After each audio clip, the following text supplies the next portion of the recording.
My name is Semaan Khawam. Right now I'm a painter and a writer. Tomorrow, I don't know. I was born in Syria. I live in Beirut since '88. I always leave and come back. I don't know why. I tried the last time I was in London. I wanted to go and stay there, never come back. It didn't work out. It kind of didn't work out, or maybe I just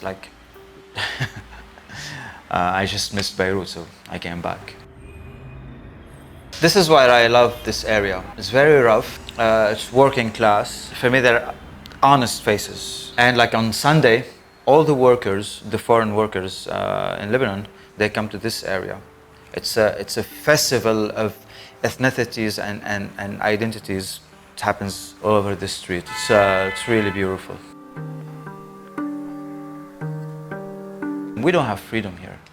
It's bullshit. There's a lot of bars and there's a lot of nightlife, and some areas are more liberal than other places in Lebanon, especially when, like in the Hezbollah areas. You're not allowed to drink. You're not allowed to wear shorts. You're not allowed. Lot of stuff like that. I was born in '74, so not in one day I was not surrounded by pictures of death and war and social injustice in all my life. I've never painted Beirut. I always paint the interior of my place and my head. In the street, when I do graffiti, all my graffiti work is social and political.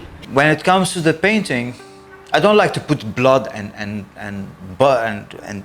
dead bodies and the painting. No, it's more about the human condition.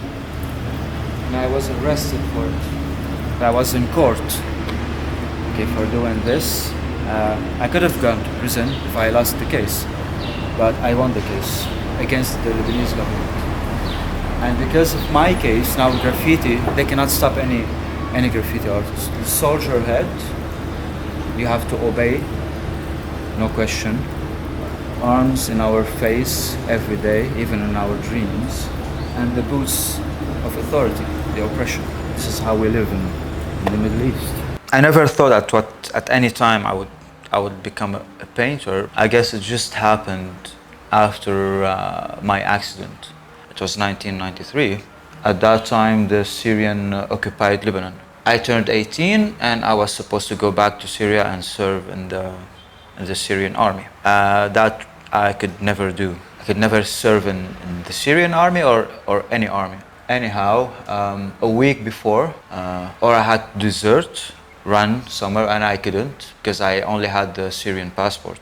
So an opportunity presented itself. I was in a picnic, friends, and I saw a landmine field. So I walked into it, and I blew my leg off. That really saved me from serving in the Syrian army and later in the Lebanese army. I had 5 operations here and 2 in Germany. I got fixed after 7 years. I could walk again. So during that time, I guess I kind of discovered this artistic side of me. This is how I start from something unclear, fuzzy, like scratches. Then I turn it into something clear and that has a meaning. This is how my brain functions,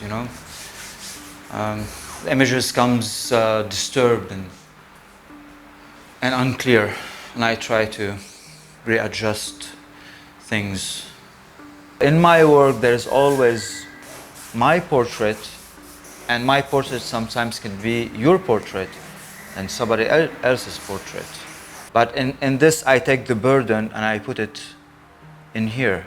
And sometimes the bird is flying, that means freedom. Sometimes it's lurking on the head, that means trouble. That means, when birds migrate from one place to another, they never leave a country behind. They are always allowed to go back. They don't consider borders, and they don't. That's the opposite of what happened with me. I can't even go back to the place where I was born. If I'm reading a book and I like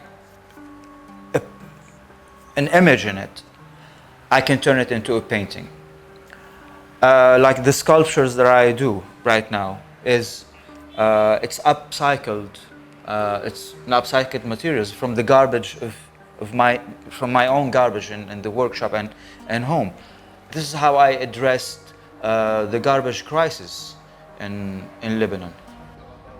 I don't concentrate on one thing, you know. I don't work on a theme, if you want, in that sense. So today I work on a portrait. Tomorrow I'll do an interior. Then it's always a problem for me when I have a solo, because usually they ask you to work on a theme, and I get bored after 2 paintings. When you paint, it's not to have other people's voice coming out from your mouth. It should be your own voice. And if you cannot do that, that means you're still a student in somebody else's school. It's easy to adopt other people's visions or to be part of an art school, or, you know, like, it's just not for me. I'm an outsider artist in the end, you know.